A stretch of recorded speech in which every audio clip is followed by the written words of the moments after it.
Je suis très heureux de faire ce projet ici. C'est l'occasion de travailler un matériau qui me plaît beaucoup. J'ai toujours adoré la pierre et de faire un bâtiment très différent de ce qu'on a l'habitude de faire. J'ai eu cette chance aussi de découvrir Metz. Un jour, il y avait un rayon de soleil sur la place d'Armes et j'étais avec l'équipe et j'ai dit le Palais des Congrès, je le ferai en pierre de Jaumont parce que ça fait partie vraiment de ce vocabulaire et ça aurait été dommage de passer à côté. Et nous, on a essayé de faire un bâtiment, contrairement à ce qu'on peut croire, qui est très transparent, très aéré, comme une sorte de dentelle, si vous voulez, de pierre. Donc, ce qu'on a fait, c'est qu'on a essayé d'utiliser la pierre de Jaumont différemment, avec les technologies d'aujourd'hui, avec le savoir-faire d'aujourd'hui.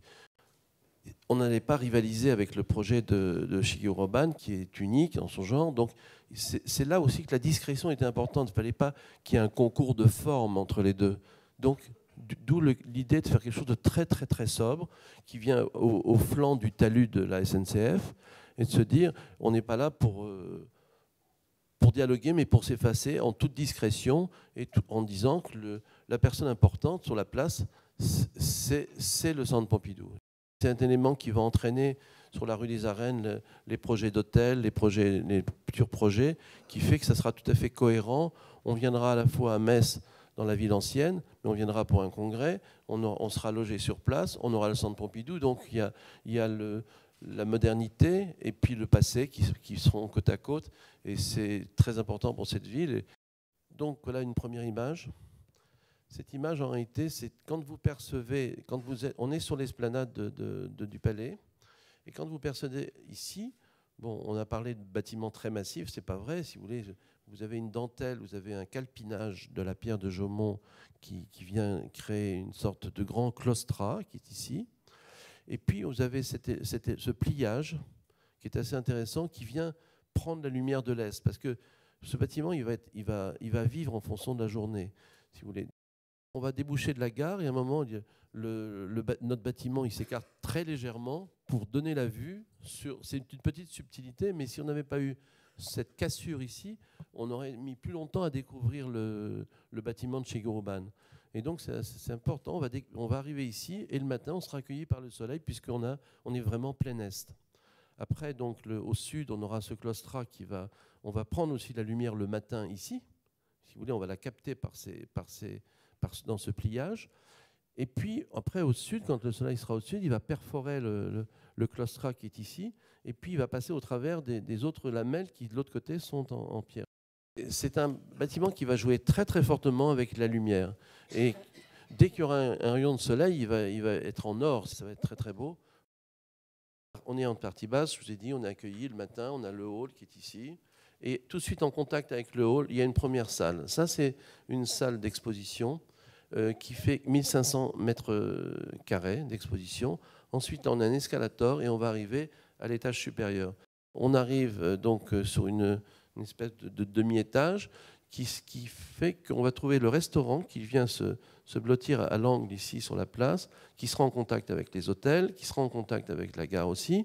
C'est-à-dire que dès qu'on va sortir de la gare, là, on tombera sur le syndicat initiative qui est là. Alors là, on arrive à la grande salle d'exposition. Donc on a pris les escalators, on est arrivé sur une grande coursive ici. Et voilà la salle d'exposition qui fait, elle, 2800 mètres carrés à cet endroit.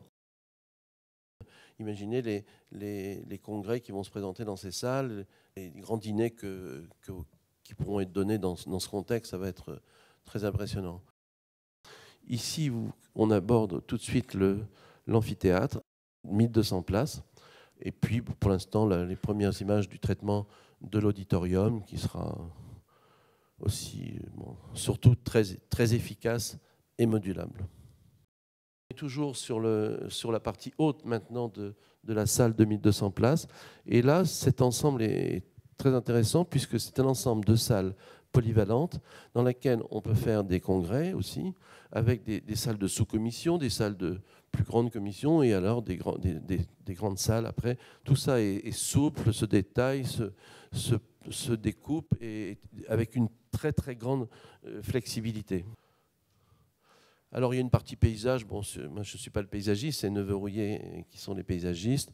Bon, le principe de base, c'est de garder les grands platanes qui étaient là et de ramener plusieurs arbres persistants. Il a proposé aussi des pins et différents arbres de grandes tiges.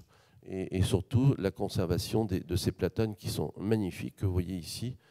C'est très important que l'architecture soit accompagnée par le paysage toujours. Et ça, nous, on insiste beaucoup. Et quand on fait des projets, on travaille simultanément avec les paysagistes. J'aime beaucoup cette vue qui, moi, des balcons du palais, on aura cette vision sur la ville, sur la cathédrale. Et ça, j'aime bien l'idée qu'on se sente dans la ville et qu'on ne se retrouve pas au milieu de nulle part, mais en plein milieu de la ville.